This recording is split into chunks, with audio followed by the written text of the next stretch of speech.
찬송가 23장 하심으로 29일 주일 예배를 시작하겠습니다. 찬송가 23장입니다. 만입이 내게 있으면, 찬송가 23장 만입이 내게 있으면 같이 찬양하시겠습니다.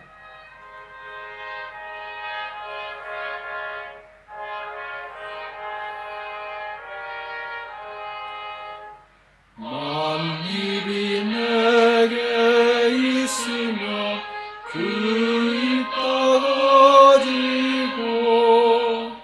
내 구주 주시는 총을 늘 찬송하겠네. 내 은혜로신 하나님 날 도와주시고 그 크신 영광 널리 펴 알게 하소서. 내 주의 귀한 이름이 날 위로하시고 이 위의 음악 같으니 참 희락되도다.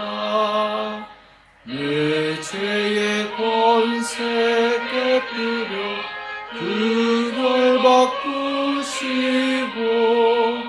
이 추한 마음을 믿어서 오청케 하셨네.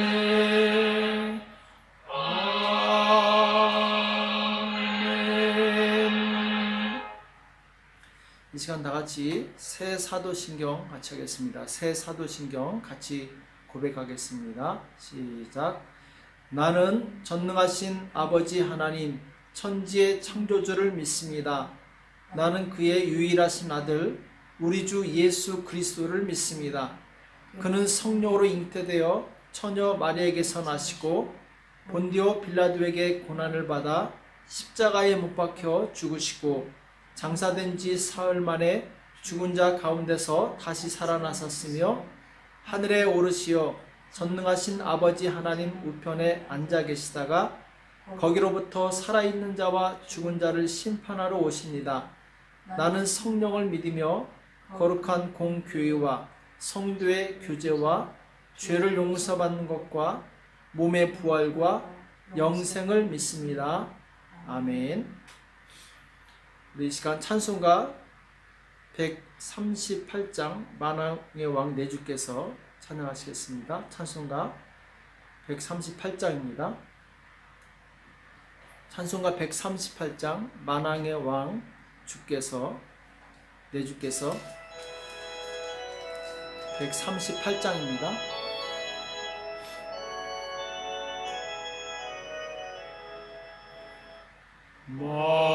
만왕의 왕 내 주께서 왜 고초당했나. 이 벌레 같은 날 위에 그 보혈을 흘렸네. 십자가 내가 처음 볼 때에 나의 맘의 큰 고통 사라져. 오늘 믿고서 내 눈 밝았네. 참 내 기쁨 영원하도다. 주 십자가 못 박힘은 속죄함 아닌가. 그 긍휼함과 그 은혜 말할 수 없도다. 십자가 내가 처음 볼 때에 나의 맘의 큰 고통 사라져. 오늘 믿고서 내 눈 밝았네. 참 내 기쁨 영원하도다. 늘 울어도 그 큰 은혜 다 갚을 수 없네. 나 주님께 몸 바쳐서 주의 이름 쓰리. 십자가 내가 처음 볼 때에 나의 맘의 큰 고통 사라져. 오늘 믿고서 내 눈 밝았네. 참 내 기쁨 영원하도다.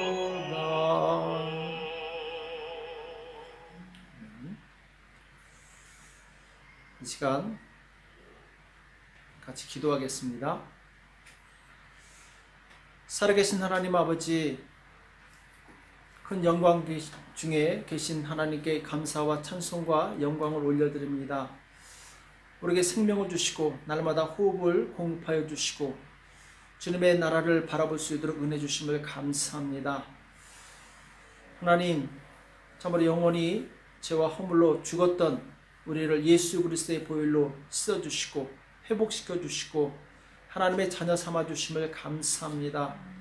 주님께서 우리에게 베푸신 은혜가 너무나도 크사온데 하나님, 우리 날마다 주님을 사랑하고 주님과 동행하지 않고 내 생각과 내 마음대로 살았던 것을 주님 용서하여 주시옵소서. 우리 입술의 말과 우리 마음의 생각과 우리 삶의 행동이 주님 앞에서 온전치 못했던 것 용서하여 주시옵시고 주님, 참으로 예수 그리스도를 닮아서 온전한 삶을 살 수 있도록 축복하여 주시옵소서. 하나님, 주께서 세우신 우리 사랑교회를 축복하여 주시옵시고 교회를 통해서 하나님의 영광 받아 주시옵시고 예수 그리스도의 이름이 전파될 수 있도록 축복하여 주시옵소서. 하나님의 영광이 거하는 교회, 하나님이 일하시는 교회, 많은 영혼들을 주께 돌아오는 교회가 될 수 있도록 하나님 인도하여 주시옵소서. 주님, 우리 안에 있는 모든 분열과 갈등과 아픔, 상처들 다 치료하여 주시옵시고 예수 안에서 하나 되게 도와주옵시고 화목할 수 있도록 축복하여 주시옵소서. 그라여 이 시대의 고래의 방주 역할을 잘 감당할 수 있도록 하나님 도와주시옵소서. 각 가정을 축복합니다. 주님, 함께하여 주시옵시고 코로나 바이러스로 인해서 지금 많은 사람들이 두려움 가운데 있사온데 하나님 긍휼히 여겨 주시옵시고 우리 가정들을 지켜주시옵시고 우리 자녀들을 지켜주셔서 아버지 하나님, 참으로 주님의 보호하심 가운데 아무런 탈 없이 사고 없이 문제 없이 이 시기를 잘 지나갈 수 있도록 주님 도와주시옵소서. 주님, 나라와 민족이 아버지 하나님, 참으로 주님의 긍휼이 필요한 때입니다.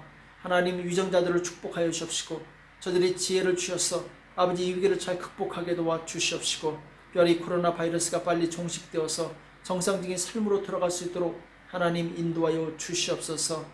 이제 또다시 24시간 통제가 연장되었습니다. 하나님, 참으로 긍휼히 여겨 주시옵시고 이제 확진자가 더 이상 나오지 않게 도와주시옵시고 모든 아버지 연약한 자들의 삶을 돌아보아 주셔서 어려움이 없게 도와주시옵시고 모든 일이 속히 정상화될 수 있도록 도와주시옵소서. 오늘 주의 말씀을 들을 때 하나님의 성령으로 감동하여 주시옵시고 깨닫는 은혜가 있도록 도와주시옵소서. 주께서 이 시간 함께해 주실 것을 믿고 감사하며 예수님의 이름으로 간절히 기도합나이다. 아멘. 우리 하나님의 말씀 사도행전 18장 24절에서 28절까지 말씀을 보겠습니다. 사도행전 18장 24절에서 28절 말씀을 같이 합독하도록 하겠습니다. 사도행전 18장 24절에서 28절입니다. 사도행전 18장 24절에서 28절까지 같이 합독하겠습니다. 시작. 알렉산드리아에서 난 아볼로라 하는 유대인이 에베소에 이르니 이 사람은 학문이 많고 성경에 능한 자라. 그가 일찍 주의 도를 배워 열심으로 예수에 관한 것을 자세히 말하며 가르치나 요한의 세례만 알따름이라. 그가 회당에서 담대히 말하기를 시작하거늘 브리스길라와 아굴라가 듣고 다르다가 하나님의 도를 더 자세히 풀어 이르더라. 아볼로가 아가야로 건너가고자 하니 형제들이 저를 장려하며 제자들에게 편지하여 영접하라 했더니 저가 감에 은혜로 말미암아 믿은 자들에게 많은 유익을 주니 이는 성경으로서 예수는 그리스도라고 증거하여 공중 앞에서 유력하게 유대인의 말을 이기밀러라. 아멘. 예수님은 그리스도이십니다 라는 제목으로 같이 말씀을 나누겠습니다.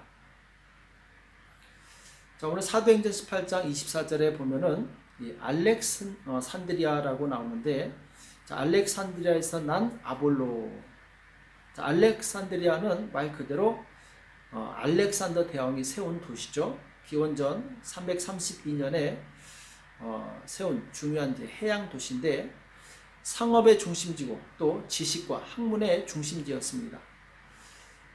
기원전 280년에 구약 성경을 헬라어로 번역한 70인역이 바로 알렉산드리아에서 만들어졌죠. 또 우리가 잘 알고 있는 유명한 철학자 필로가 활동했던 지역도 이제 알렉산드리아죠. 여기 보면은 알렉산드리아에서 태어난 아볼로라는 한 인물에 대해서 소개를 하고 있습니다. 자, 아볼로라는 사람은 성경에 보니까 학문이 많고 성경에 능한 자더라 이렇게 말씀하고 있어요. 자, 학문이 많다는 얘기는 공부를 많이 한 사람이란 얘기죠. 또 이 사람은 지식과 언변이 뛰어나서 당대에 뛰어난 웅변가라고도 알려져 있습니다. 이 사람은 복음에 대해서 마음이 열려있는 사람이었어요. 주의 도를 배워서 열심히 예수에 대해서 사람들에게 가르치는데, 자, 브리스길라와 아굴라 이 두 사람은 바울의 동역자로서 장막을 만들면서 복음을 전하는 사람이었죠. 이 사람들은 복음에 대해서 정확하게 알고 있었는데, 자, 아볼로가 말씀을 전하는 거 가만히 보니까 열정은 있지만 복음의 핵심에 대해서는 모르고 있었어요. 그래서 이 아볼로를 불러다가 당신이 전하는 예수님은 바로 이런 분이십니다. 그러니까 아볼로는 피상적으로 예수님에 대해서 알고 있었지만 예수님이 누구이신지에 대해서는 잘 모르고 있었던 거죠. 그래서 브리스길라와 아굴라가 바로 예수님은 우리의 죄를 위해서 십자가에서 죽으시고 사흘 만에 부활하시고 승천하시면서 우리에게 성령을 보내주시겠다고 약속하셨는데, 그 약속이 바로 마가의 다락방에서 오순절날 일어났습니다. 성령을 받으십시오. 그리고 그 성령의 능력으로 복음을 전하십시오 하면서 이 복음에 대해서 구체적으로 설명을 해주는데, 자, 복음의 핵심에 대해서 복음의 도의 핵심에 대해서 여기 보면은 하나님의 도에 대해서 이 브리스길라와 아굴라가 풀어서 얘기했다고 했는데, 하나님의 도의 핵심이 무엇입니까? 바로 예수는 그리스도이시다 이렇게 말씀하고 있죠. 예수는 그리스도시다. 자, 지금 아볼로는 이 브리스길라와 아굴라를 통해서 예수님은 그리스도시다 여기에 대한 설명을 잘 듣고 큰 감동을 받게 되죠. 깨달음을 얻게 되죠. 그래서 이 열정을 가지고 아가야로 갑니다. 아가야는 이 고린도 교회가 있는 그 지역이죠. 그래서 형제들이 저를 장려하며 제자들에게 편지하여 영접하라 했더니 아볼로가 고린도의 교회 갈 테니까 고린도 교회에 있는 형제들은 영접하라 하면서 이제 편지를 띄우게 되죠. 고린도에 가서 아볼로가 목회를 하게 되는데, 그가 배운 그 복음, 예수는 그리스도다. 자, 이 말씀을 전할 때 믿는 자들에게 많은 유익을 줬다 이렇게 말씀하고 있어요. 또 이 공중 앞에서 유력하게 유대인의 말을 이겼다 이렇게 말씀하고 있죠. 자, 지금 이 아볼로는 공부를 많이 한 사람이었죠. 성경에 대해서도 많은 지식이 있었죠. 그러나 예수님에 대해서는 정확하게 알지 못했어요. 그러나 복음을 알고 나서, 곧 예수는 그리스도시라는 사실을 알고 나서 자신이 가진 모든 학문과 지식을 총동원해서 예수님은 그리스도라고 증명하기 시작합니다.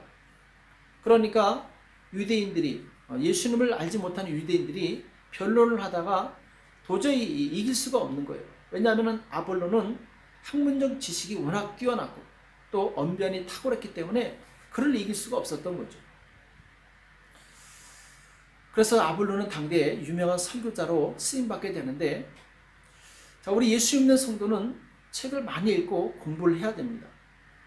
복음을 전하기 위해서 우리는 아는 것이 있어야 돼요. 또 성경도 많이 알아야 됩니다. 성경에 대한 지식이 있어야지 바로 복음을 전할 수 있죠.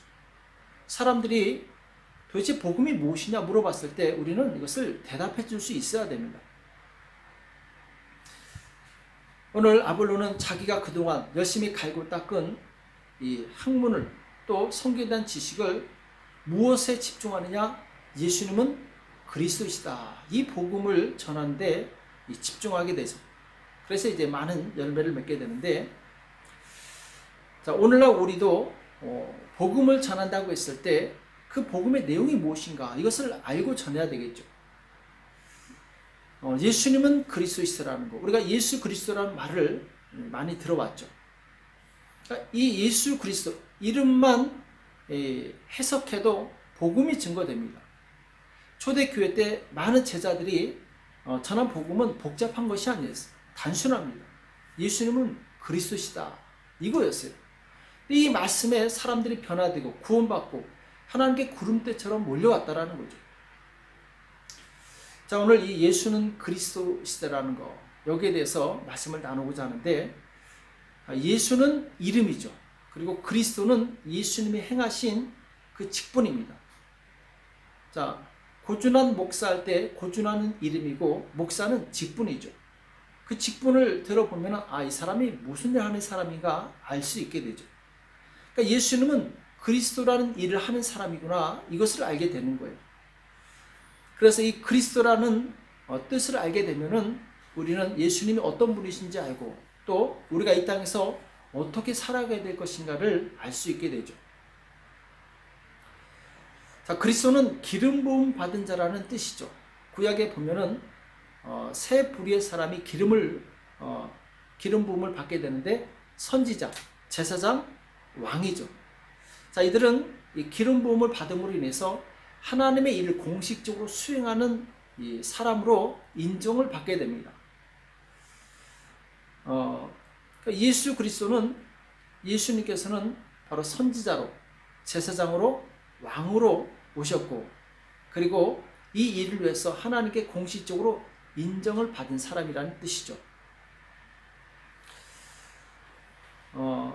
그래서 이 예수님을 믿는 사람들, 예수님을 따르는 사람들도 이 그리스도인이라고 부릅니다. 그 명칭이 안디옥 교회에서 최초로 불려지게 됐는데, 사도행전 11장 26절에 나오죠. 만남의 안디옥에 데리고 와서 둘이 교회에 1년간 모여 있어 큰 무리를 가르쳤고, 제자들이 안디옥에서 비로소 그리스도인이라 일컬음을 받게 되었더라. 자, 우리가 흔히 말하는 예수 믿는 사람들, 그리스도인이 안디옥 교회에서 최초로 나오게 되죠. 그러니까 이 그리스도인이란 말은 예수 믿는 사람들을 붙인 것이 아니라 예수 믿지 않는 사람들이 밖에서 보고 그리스도를 따르는 사람이다, 예수님을 따르는 사람이다 해서 이제 붙인 이름이죠. 그러니까 우리가 예수님을 믿고 따른다면은 역시 우리는 그리스도의 직분을 행하는 사람이 되는 것을 의미합니다. 자, 그리스도인은 그리스도 일을 하는 사람이에요. 그래서 이 땅에서 주님이 주신 이 직분을 잘 감당해야 되는데, 자, 그러면은 그리스도의 직분을 감당하는 것이 무슨 말인가? 자, 여기에 대해서 좀 더 자세히 풀어서 말씀을 나누겠습니다. 자, 첫 번째로 그리스도다, 예수님 그리스도이시다 했을 때 첫 번째가 바로 이 선지자 역할을 해야 된다는 거죠. 예수님께서는 이 땅에 오셔서 하나님의 말씀을 대언하는 선지자의 역할을 하셨습니다. 구약에 보면은 선지자는 하나님의 말씀을 받아서 백성들에게 전하는 역할을 했죠. 그래서 그 말씀을 듣고 백성들은 순종하면 복을 받고, 불순종하면은 바로 어려움을 당하게 되죠. 이 선지자가 전한 메시지 속에는 경고성 메시지가 상당히 많이 있습니다. 그 죄인들이기 때문에, 불완전하기 때문에, 잘못된 길로 가고 있기 때문에 선지자가 와서 그들의 잘못된 길을 돌이키라고 외쳤던 거죠. 선지자의 말을 듣고 회개하고 돌이키면 이 복을 받았습니다. 그런데 이 회개하지 않고 돌이키지 않으면은 이 고통을 받게 되었죠. 자, 선지자로 오신 예수님께서 이 땅에서 첫 번째 하신 말씀이 무엇입니까? 회개하라, 천국이 가까이 왔다. 이 말씀이죠. 회개하라, 천국이 가까이 왔다. 선지자는 먼저 경고를 하는 거예요. 회개했을 때 그 다음에 천국이 가까이 왔다. 소망의 메시지를 주는 거죠. 경고와 소망의 메시지. 경고와 소망의 메시지. 이것이 바로 선지자의 역할이에요. 그러니까 예수님께서 이 땅에 오셔서 죄인들에게 회개하라고 말씀하십니다. 죄의 길에서 돌이키라고 말씀하는 거죠. 경고하시는 거죠. 들으면 하나님의 나라가 기다리고 있고, 듣지 않고 불순종하고 무시하면 그들은 영원한 멸망으로 가게 된다는 거죠. 이 경고를 무시하면 고통을 당하게 돼요. 이번에도 중국 우한에서 코로나가 발생했을 때 매스컴에서 한참 나온 얘기가 초기에 막았어야지, 초기에 막지 않았으니까 한국이 어려움을 당했다. 이런 얘기가 있었죠. 그러니까 경고를 했어요. 우한에서 바이러스가 발견됐기 때문에 빨리 막으십시오. 그러나 정부에서 듣지 않습니다. 또 미국도 마찬가지죠. 처음에 이 코로나 바이러스 얘기가 나왔을 때 그것은 하나의 감기 일종이다 하면서 무시했습니다. 듣지 않았어요. 막지 않고 그 경고를 무시합니다. 그러고 나니까 지금 전 세계에서 가장 이 코로나 확진 환자가 많은 나라가 되었죠. 지금에서야 서둘러 움직이지만 이미 늦은 거죠. 유럽도 마찬가지고. 그러니까 초기에 경고를 들었을 때 듣지 않으니까 그 피해가 엄청나게 막대한 거죠. 마찬가지입니다. 예수님께서 오셔서 회개하라고 말씀하셨을 때 이 경고를 잘 듣고 즉시 회개하면 소망이 있어요. 재앙을 만나지 않습니다. 자, 그런데 이 말씀을 무시하고 회개치 않으면 정말 어려움을 당한다는 거죠. 우리는 말씀을 들을 때 순종해야 될 줄을 믿습니다. 자신을 돌아보고 죄를 버릴 때 하나님의 나라가 나의 것이 된다는 사실을 믿으시기 바랍니다. 자, 이스라엘이 결국 왜 망했습니까? 선지자들의 경고의 메시지를 무시했기 때문에 그렇죠. 선지자들의 말은 곧 하나님의 말씀이었기 때문에 하나님의 권위를 두고 순종해야 됩니다. 그럴 때 우리는 위기를 피해서 생명을 건질 수 있는 거죠. 자, 예수님께서는 이 땅에 선지자로 오셨어요. 그래서 그분의 말씀을 듣고 순종하면 바로 하나님의 나라가 그들의 것이 됩니다. 또한 동일하게 예수님께서는 우리를 이 땅에 선지자로 파송하셨습니다. 곧 그리스도인이라는 것은 첫 번째로 이 땅에 주의 말씀을 전달하는 사명이 있다는 거죠. 선지자의 사명이 있다는 거죠. 요한복음 20장 21절에 보면은 아버지께서 나를 보내신 것 같이 나도 너희를 보내노라 이렇게 말씀하십니다. 예수님께서 하늘의 영광을 버리고 이 땅에 파송받아 오신 것처럼 예수님께서는 동일하게 제자들을 파송해서 보내시는데 그 목적이 무엇이냐? 복음을 증거하기 위해서, 선지자의 역할을 감당하기 위해서 제자들을 보내시는 거죠. 그래서 디모데후서 4장 2절에 보면은 너는 말씀을 전파하라. 때를 얻든지 못 얻든지 항상 힘쓰라. 범사의 오래 참음과 가르침으로 경책하며 경계하며 권하라. 자, 복음을 받은 바울이 또 다른 이 복음의 사역자 디모데에게 이렇게 말씀하고 있는 거죠. 말씀을 전파하라. 그러니까 내가 말씀을 전파한 것처럼 너도 말씀을 전파하라. 이 말씀은 곧 예수님 오실 때까지 계속 증거돼야 됩니다. 또 디모데전서 4장 13절 이하에도 보면은 내가 이를 때까지 읽는 것과 성경을 읽는 거죠. 권하는 것과 말씀으로 연약한 자들을 권면하는 거죠. 가르치는 것에 창념하라, 전념하라는 거죠. 내 속에 있는 은사, 곧 장로의 회에서 안수받을 때에 예언으로 말미암아 받은 것을 조심 없이 말하며, 예언은 예언의 말씀이죠. 하나님의 말씀이죠. 이 모든 일에 전심전력하여 너희 진보를 모든 사람에게 나타나게 하라. 그러니까 모든 사역자들, 하나님의 말씀을 맡은 자들은 복음을 전하는 것이 가장 기본이라는 거죠. 내가 내 자신과 가르침을 삼가 이 일을 계속하라. 이것을 행함으로 내 자신과 내게 듣는 자를 구원하리라. 자, 복음을 전함으로 인해서 그 말씀으로 내가 깨닫고 내가 변화되게 되고, 또 말씀을 전함으로 말씀을 듣는 자들이 깨닫고 회개하고 변화된다라는 거죠. 그렇게 함으로 인해서 구원받는 자들이 많아지는 거죠. 우리가 예수님을 믿는다면 바로 이 복음을 전하는 선지자의 삶을 살아야 됩니다.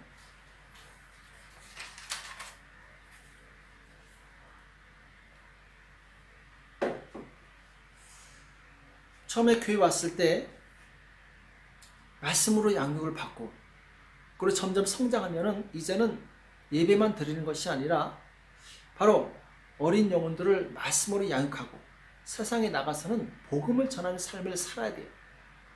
이것이 바로 이 성장한 그리스도인의 삶이죠. 듣기만 하고 가르치지 않는다. 듣기만 하고 순종하지 않는다. 하나님 보실 때는 너무 안타까운 일이죠. 우리는 선지자로 이 땅에 파송을 받은 사람들이에요. 복음을 전하는 일에 힘써야 됩니다.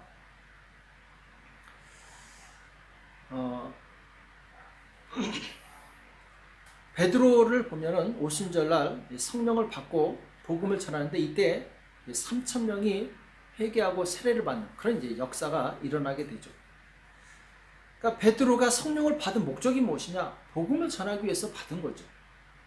또 스데반 집사가 순교 전에 선포한 말씀의 핵심인데, 바로 구약에서 예언한 메시아가 예수님이라는 거죠.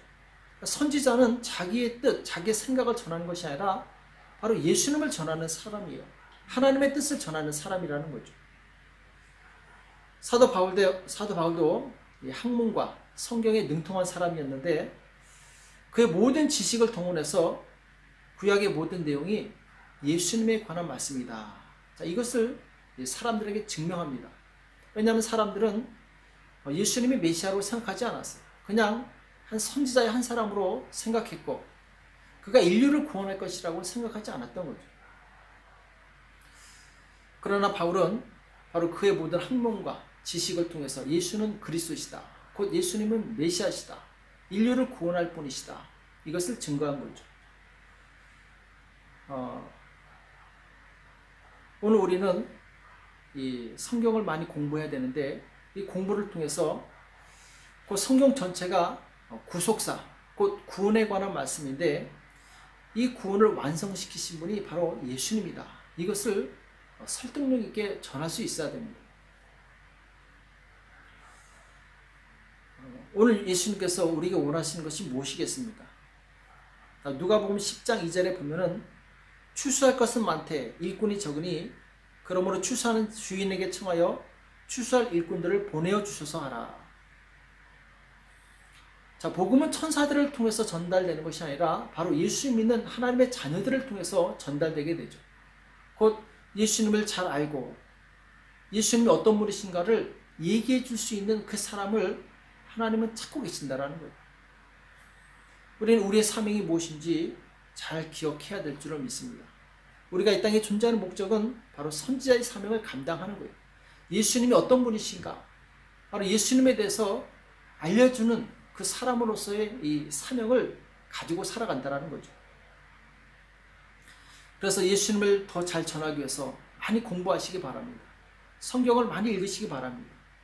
또 성령의 능력으로 전할 수 있도록 도와달라고 기도도 많이 하시기 바랍니다. 이 모든 목적은 어디에 있느냐? 복음을 전하기 위한 것에 있는 거죠. 자, 두 번째로 이 그리스도는 제사장의 직분이 있습니다. 첫 번째는 선지자의 직분이 있고, 두 번째 이제 제사장의 직분이죠. 구약에서 제사장은 죄인들의 죄를 해결해주는 그 역할을 했죠. 죄인이 짐승을 가져오면 그 짐승을 죽여서 피를 뿌림으로 그 사람의 죄를 사하는 그런 이제 의식을 행했죠. 그렇게 함으로 하나님과 죄인 사이를 화목하게 하는 일을 한 것이죠. 예수님은 이 땅에 바로 제사장으로 오셨어요. 예수님은 하나님과 죄인을 화목하게 하는 제사장의 역할을 하셨고, 또 스스로 자신이 십자가의 죽으심으로 제물의 역할도 하신 거죠. 고린도후서 5장 18절에 보면은 저가 그리스도로 말미암아 우리를 자기와 화목하게 하시고 또 우리에게 화목하게 하는 직책을 주셨으니, 자, 예수님께서는 하나님과 화목하게 한 일을 하셨고, 우리로 하여금 바로 많은 사람들이 아직 하나님과 화목하지 않기 때문에 그들로 하여금 하나님과 화목하게 하는 그 일을 우리에게 직분으로 주셨다, 이렇게 말씀하고 있어요. 요한일서 2장 2절에도 보면 저는 우리 죄를 위한 화목 제물이니 우리만 위할 뿐 아니요 온 세상의 죄를 위하심이라. 화목 제물이라는 이 표현을 쓰게 되죠. 구약의 짐승이 피를 뿌리고 그리고 하나님께 화목 제물을 드림으로 이 하나님과 죄인, 그리고 죄인과 죄인 사이가 화목하게 되었던 것처럼 예수님께서 그러한 화목 제물로 우리 가운데 오셨다라는 거죠. 자, 여기서 이 구약 시대 때 오직 제사장만이 하나님께 이 화목 제물을 드릴 수 있었습니다. 자, 이 말은 무엇을 의미하느냐? 오직 예수님만이 유일한 중보자가 되신다라는 거예요. 예수님만이 하나님과 죄인들을 연결시켜주고 화목하게 시켜줄 수 있는 유일한 길이 되신다라는 거죠. 그래서 천하 인간의 구원을 얻을 만한 다른 이름을 우리에게 주신 적이 없다고 말씀하고 있어요. 예수님께서는 이 땅에 제사장으로 오셔서, 곧 유일한 제사장으로 오셔서 죄인들을 죄에서 해방시켜 주시고 하나님과 화목해야 하는 일을 하셨습니다. 그래서 예수님은 바로 그리스도이시다, 곧 제사장이시다, 이 복음을 전하는 것이죠. 또 정말 우리가 예수님을 따른다면 이 제사장의 역할을 감당해야 됩니다. 왜? 우리는 그리스도인이기 때문에. 그리스도인은 이 땅에서 이 제사장의 일을 해야 돼요. 자, 그럼 제사장의 일이 무엇인가? 베드로전서 2장 5절에 보면은 너희도 산들같이 신령한 집으로 세워지고 예수 그리스도로 말미암아 하나님이 기쁘게 받으실 신령한 제사를 드릴 거룩한 제사장이 될지니라, 이렇게 말씀하고 있어요. 그러니까 너희는 거룩한 제사장이 되라고 말씀하고 있는데, 이 제사장은 먼저 무엇을 해야 되냐면은 신령한 제사를 드려야 된다는 거예요. 곧 예배자가 돼야 된다는 거죠. 우리가 제사장이 된다는 얘기는 신령과 진정으로 주일날 예배드리는 그 예배자가 되었을 때 우리는 제사장의 역할을 한다는 것이죠. 우리 몸은 예수 이름으로 성령께서 우리 안에 오셔서 사는, 내가 먼저 예수님을 통해서 하나님이 기쁘시게 받으실 만한 신령한 예배를 드리는 제사장이 되어야 된다는 거죠. 왜? 내가 바로 하나님의 집이기 때문에. 또 두 번째는 우리는 다른 사람을 거룩하게 하는 그 제사장의 직분을 감당해야 됩니다. 자, 이게 무슨 말이냐? 우리 주변에 온 세상 죄를 다 뒤집어 쓰고는 죄인들이 있어요. 내가 거룩하니까 넌 오지 마라, 이것이 아니라 바로 그 사람들을 받아주고 그 사람들의 죄를 씻어주고 그 사람들을 살려주는 일을 해야 된다는 거예요. 그래서 제사장은 반드시 긍휼의 마음이 있어야 돼요. 사랑의 마음이 있어야 돼요. 죄인들을 포용할 수 있는 넓은 마음이 있어야 된다는 거죠. 자, 구약시대 때 제사장이 만약에 죄를 짓고 짐승을 가지고 오는 그 사람들을 볼 때 판단하고 정죄하고 그 사람을 미워한다면 어떻게 그 제사장의 직분을 감당할 수 있겠습니까? 비록 그 사람이 죄를 지었지만 그 사람을 불쌍히 여기고 그 사람을 위해서 희생했을 때 그 사람은 자유를 얻고 해방을 얻을 수 있는 거죠. 제사장은 어떤 죄인을 만나든지 그 사람에게 1%의 가능성만 있어도 고발하지 말고 정죄하지 말고 받아줄 수 있어야 돼요. 그리고 문제가 있는 사람을 만날 때마다 그 사람을 위해서 기도해 줘야 돼요. 제사장은 중보 기도자가 되어야 된다는 거죠. 예수님 당시 바리새인들은 죄인들을 정죄할 줄만 알았지 그들을 품을 줄은 몰랐어요. 손가락질만 할 줄 알았지 그들을 용서하고 받아주고 사랑할 줄은 몰랐어요. 예수님께서 바리새인들을 책망하시죠. 제사장은 마치 자녀를 품는 아비와 같은 마음을 가져야 됩니다. 그래서 사도 바울은 고린도전서 4장 15절에서 이렇게 말씀하고 있어요. 그리스도 안에서 1만 스승은 있으되 아비는 많지 아니하니 그리스도 예수 안에서 복음으로서 내가 너희를 낳았음이라 이렇게 말씀합니다. 자, 1만 스승은 있으되 가르치려는 사람은 많아요. 교회 보면은 너 이렇게 해야 돼 저렇게 해야 돼 가르치려고는 많이 하는데 그 사람이 잘못했을 때 그 사람을 포용하고 수용하고 용서할 사람은 없다라는 거예요. 아비의 마음을 가진 사람은 없다라는 거죠. 스승만 있고 아비가 없는 교회는 살벌합니다. 율법적인 교회가 돼요. 그럼 그 교회는 소망이 없는 거죠. 반대로 제사장이 많은 교회는 사랑과 용서가 풍부합니다. 그래서 행복하고 즐거운 교회가 돼요.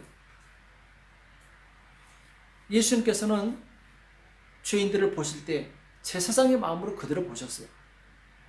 마태복음 9장 36절에 보면 무리를 보시고 민망히 여기시니, 자, 민망히 여기셨다. 사람들이 예수님께 오는데 민망히 여기셨다. 이 말씀은 무슨 말이냐면은 이 창자가 끊어질 것 같은 안타까운 마음을 가졌다라는 거죠. 이는 저희가 목자 없는 양과 같이 고생하며 유리함이라. 목자 없는 양 얼마나 불쌍합니까? 어떻게 해야 될지 모르고 어디로 가야 될지 모르죠. 그러니까 예수님께서 마치 목자 없는 양을 보듯이 죄인들을 그렇게 보시고 안타까워하시고 그리고 그들을 위해서 뭘 하시냐? 하나님의 말씀을 전해주셨어요. 그들을 인도할 수 있는 말씀을 전해주셨다는 거죠. 우리는 죄를 짓는 사람을 볼 때 이 사람이 몰라서 그렇구나. 하나님을 몰라서 이렇게 행동하는구나. 이해하고 불쌍히 여기는 마음을 가질 수 있어야 됩니다. 그럴 때 바로 제사장의 역할을 감당하는 거죠. 또 제사장은 자기가 품고 기도하는 사람이 있어야 돼요. 오늘 사도 바울은 복음으로 내가 너희를 낳았다 이렇게 말씀하고 있는데 낳았다는 얘기는 품고 있었다라는 거죠. 우리는 내가 전도할 영혼을 품고 있어야 됩니다. 내가 그 사람을 위해서 기도할 그 사람이 있어야 되는 거예요. 그 사람이 없다면 그 사람 아직 제사장이 아닌 거예요. 우리 이 땅에서 제사장의 삶을 살아가시기 바랍니다. 예수님께서 제사장의 삶을 완수하시고 가신 것처럼 우리 또한 이 제사장의 직분을 잘 감당하시기 바랍니다. 자, 세 번째는 그리스도는 왕의 직분을 가지고 있어요. 예수님께서는 이 땅에 왕으로 오셨습니다. 자, 왕은 왕인데 군림하고 폭정하는 왕이 아니라 사랑하고 겸손히 섬기는 왕으로 오셨다는 거죠. 진정한 왕은 백성들의 사정을 알고 그들의 고민과 문제를 해결해 줄 수 있습니다. 왕으로 오신 예수님은 가난과 질병과 귀신에게 고난당하는 자들을 모두 해방시켜 주신 거죠. 그리고 왕으로 오신 예수님은 죽으시고 부활하심으로 이 땅의 사망 권세 잡은 자 마귀를 깨뜨리셨어요. 그리고 예수님이 이 세상에 다시 오실 때 세상의 모든 죄를 심판하실 영원한 왕으로 오시게 됩니다. 자, 구약시대 왕의 모델은 바로 이 다윗 왕이죠. 다윗은 예수님의 모델을 보여준 왕이었죠. 자, 외적이 침입해 왔을 때 다윗은 목숨을 걸고 외적으로부터 백성을 지키고 보호합니다. 또 다윗은 이 레위인들을 회복시킵니다. 곧 예배를 회복시켜요. 그래서 모든 국민들이 예배자로 살 수 있도록 지도하게 되죠. 또 연약한 백성들을 하나님의 뜻을 따르는 백성으로 지도하게 되죠. 이끌게 되죠. 그러니까 왕으로 오신 예수님은 이 땅에 바로 많은 영혼들을 인도하시고 리드하시고 치료하시고 살리시는 일을 하셨다라는 거죠. 자, 왕으로 오신 예수님, 우리 또한 이 땅에 살아갈 때 예수님처럼 왕으로서 살아가야 됩니다. 자, 그런데 여기서 왕으로서 살아간다는 얘기는 첫 번째, 겸손히 섬기는 왕으로서 살아가야 된다는 거예요. 요한복음 13장 14절에 보면은 내가 주와 또는 선생이 되어 너희 발을 씻겼으니 너희도 서로 발을 씻기는 것이 옳으니라 이렇게 말씀하고 있어요. 예수님께서는 왕으로 오셨지만 섬기는 왕으로 오셨기 때문에 우리 또한 서로 발을 씻길 정도의 그런 낮아진 마음, 겸손한 마음으로 섬기는 것이 합당하다라는 거죠.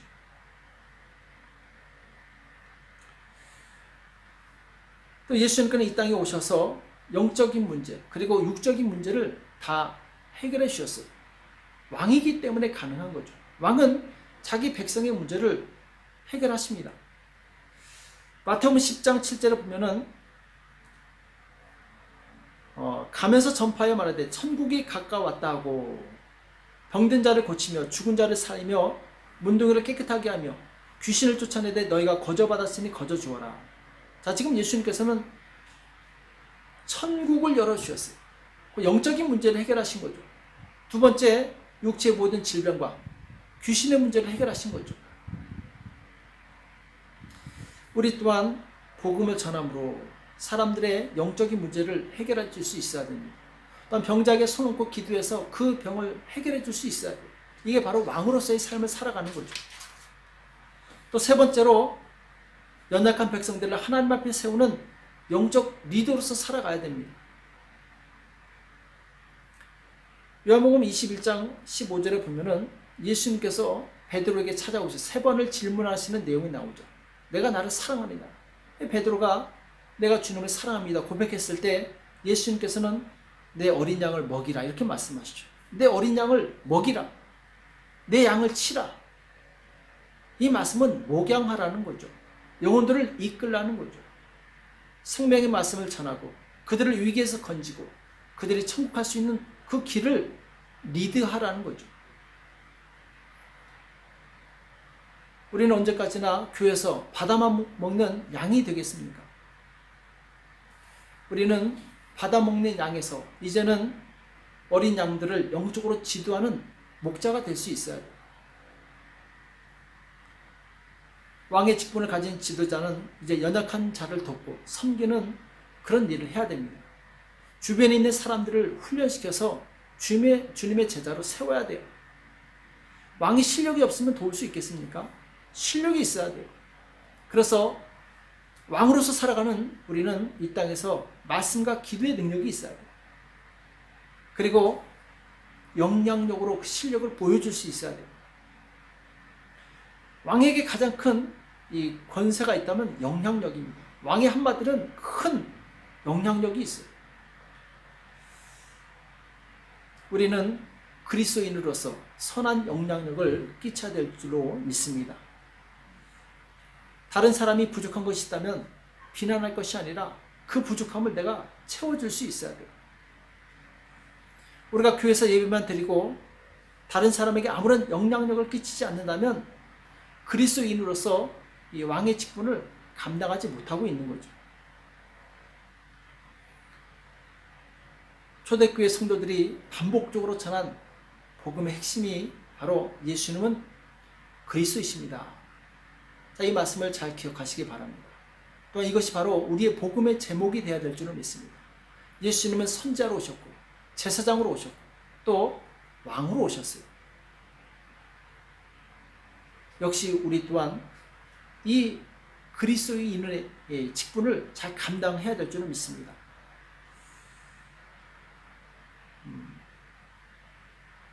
그래서 이 그리스도의 직분을 감당했을 때 우리는 반드시 열매가 있어요.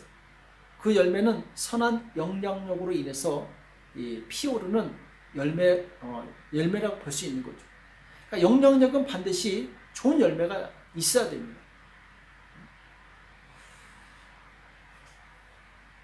자, 1858년에 시카고의 한 주일학교 교사 에즈라 킴볼이라는 사람이 있었어요. 이 사람이 자기 동네에 사는 양화점에 점원을 전도하고 싶었어요. 그 사람이 누구냐? 바로 이 무디라는 사람이었어요. 이 점원에게 복음을 전하는데 이 사람이 이 무디가 마음을 열고 복음을 받아들이게 돼요. 나중에 이 무디가 세계적인 전도자로 이름을 떨치게 되죠.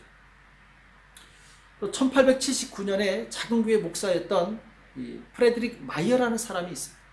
이 사람이 무디의 설교를 듣고 새로운 눈을 뜨게 됩니다. 그래서 이 사람이 정말 열심히 공부를 해요. 삶의 변화를 일으킵니다. 이 사람이 나중에 저명한 신학자가 됩니다. 기독교 신학계에 큰 영향을 끼쳐요.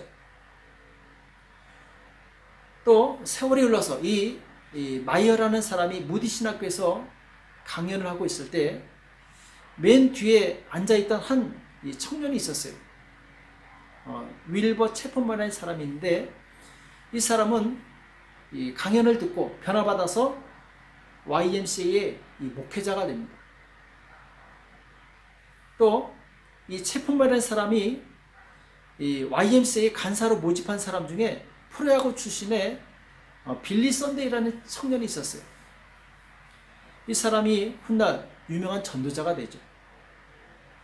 또 이 어떤 한 부흥회에서 썬데이가 설교를 하는데, 그때 이제 이 감동을 받은 사람들이 기도 모임을 결성하게 되는데, 이들은 모르데카이 함이 이끄는 선교단에서 활동을 하다가 이 자신들의 고향에서 부흥회를 개최합니다. 이 기도 모임 하는 사람들이 기도회를 시작하게 되고 나중에 이제 부흥회가 되죠. 그때 이 햄이라는 사람, 이 사람이 설교를 하게 되는데, 자, 이때 한 청년이 그 설교를 듣고 목회자가 되기로 결단하죠. 그 사람이 누구냐면 바로 이 세계적인 복음 전도자가 된 빌리 그레엄이 되는 거죠. 그러니까 복음에는 반드시 선한 영향력이 있어요. 사람을 변화시키고 사람을 살리고, 그리고 마침내 위대한 하나님의 사람이라는 열매를 맺게 된다는 거죠. 우리에게는 어떤 열매가 있습니까? 우리가 그리스도인으로서 합당하게 살아갈 때, 이 직분을 잘 감당하며 살아갈 때 우리에게는 반드시 그 영향력에 따르는 열매가 맺힌다는 거예요. 그 열매가 없다면 우리는 아직 그리스도인의 삶을 살아가고 있지 않은 것입니다. 주님께서는 그리스도로 이 땅에 오셨고 그리스도의 직분을 감당하심으로 제자들을 삼았어요. 그 영향력으로 인해서 많은 사람들을 구원합니다. 또한 우리를 이 땅에 보내셔서 너희는 그리스도인으로서 그리스도의 삶을 살아라, 이렇게 말씀하고 있죠. 선지자요, 제사장이요, 왕의 이 직분을 가지고 세상에 영향력을 끼치는 사람이 되라는 것이죠. 그리고 그 영향력을 끼칠 때 하나님께서는 우리에게 생명의 열매를 반드시 주신다는 거예요. 오늘 우리는 예수님은 그리스도이십니다, 이 말씀이 곧 나의 말씀이 되시기 바랍니다. 예수님께서 그리스도로 오셨고 또 이 그리스도의 직분을 우리에게 주신 것처럼 세상 끝날까지 이 직분을 소중히 여기고 이 직분대로 살아가는 저와 여러분이 되시길 예수님의 이름으로 축복합니다. 기도하겠습니다. 살아계신 하나님 아버지, 오늘 우리에게 말씀해 주심을 감사합니다. 예수님은 그리스도이십니다. 예수님께서 이 땅에 오셔서 천국 복음을 선포하시고 죄인들에게 경고하시고 또한 스스로 십자가에 죽으심으로 우리에게 제사장이 되어주심을 감사합니다. 또한 왕으로서 우리 영적인 문제를 해결해 주시고 또 우리 육적인 모든 질병과 가난에서 해방시켜 주심을 감사합니다. 이 땅에 우리가 살아갈 때 이제 그리스도인으로서 그리스도의 직분을 잘 감당하게 도와주시옵시고 주님, 선한 영향력으로 말미암아 많은 열매를 주님께 올려드릴 수 있도록 축복하여 주시옵소서. 주께서 함께해 주실 것을 믿고 감사하며 예수님의 이름으로 간절히 기도합나이다. 아멘.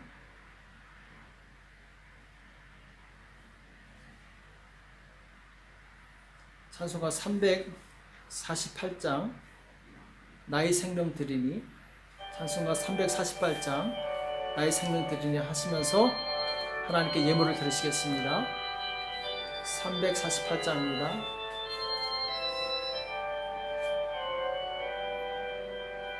나의 생명 드리니 주여 받아 주셔서 세상 살아갈 동안 천사 풍성하게 하소서.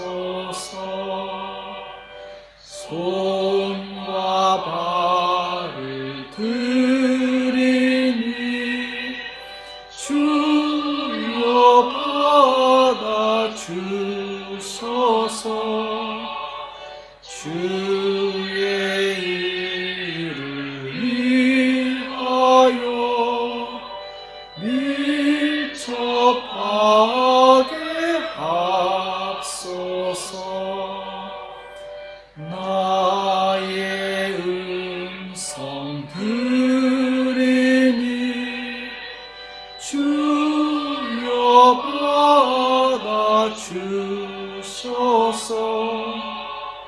주의 진리 말씀만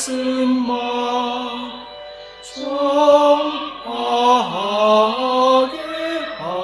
합소서. 나의 보화 드리니 주여 받아 주소서. 하늘나라 위하여 주 뜻대로 쓰소서.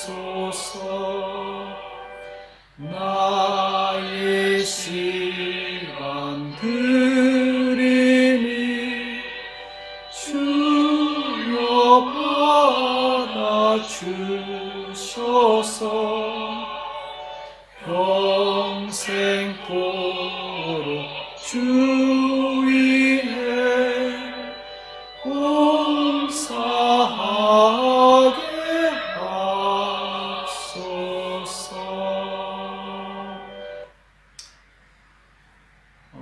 이 시간 잠깐 광고 말씀드리겠습니다. 24시간 통행 제한이 4월 12일까지 연장되었습니다. 그때까지 여러분들은 가급적 집에 머물러 주시고 또 이 기간에 성경을 많이 보시고 또 기도를 많이 해주시기 바랍니다. 위기가 기회라고 그러죠.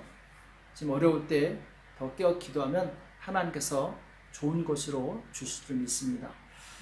또 이 준비하신 예물은 다 모아놨다가 따로 구별하시고 쓰지 마시고 구별해서 다 모아놨다가 나중에 하나님 앞에 드리시기 바랍니다. 이 시간 기도하겠습니다. 살아계신 하나님 아버지, 오늘 주님 앞에 나올 때 마음과 뜻을 모아 정성껏 예물을 드린 손길을 드렸습니다. 하나님이 기억하여 주시옵시고 이 예물이 하나님 나라의 창고에 쌓이게 도와 주시옵시고 복음을 위해서 쓰임받을 때 하나님 참으로 주님께서 기뻐하시는 예물이 되게 도와 주시옵시고 많은 사람들을 살리는 축복된 예물이 될 수 있도록 도와 주시옵소서. 아버지, 우리 삶에 물질의 셈이 마르지 않게 도와 주시옵시고 더 풍성히 부으셔서 하나님 많은 사람들을 살리고 세운들의 교회에 쓰임받을 수 있도록 도와 주시옵소서. 주께서 함께해 주심을 감사하며 예수님의 이름으로 간절히 기도합나이다. 아멘.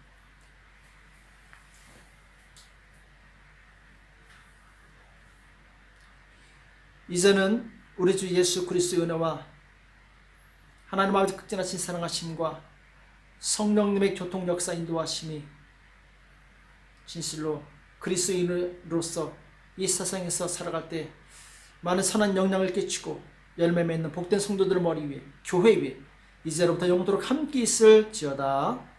아멘. 그리고 제가 이 코로나 바이러스 대비해서 기도문을 우리 목자님들한테 나눠드렸습니다. 여러분들이 기도하는 데 도움이 되시라고 기도문을 나눠드렸는데 현 시기에 혹시 기도하기 어려우신 분들 또 기도하기 막막하신 분들 계시면은 그 기도문을 보시고 그대로 따라서 반복해서 읽으시면서 기도하시기 바랍니다. 하나님께서 역사하실 줄은 믿습니다. 감사합니다.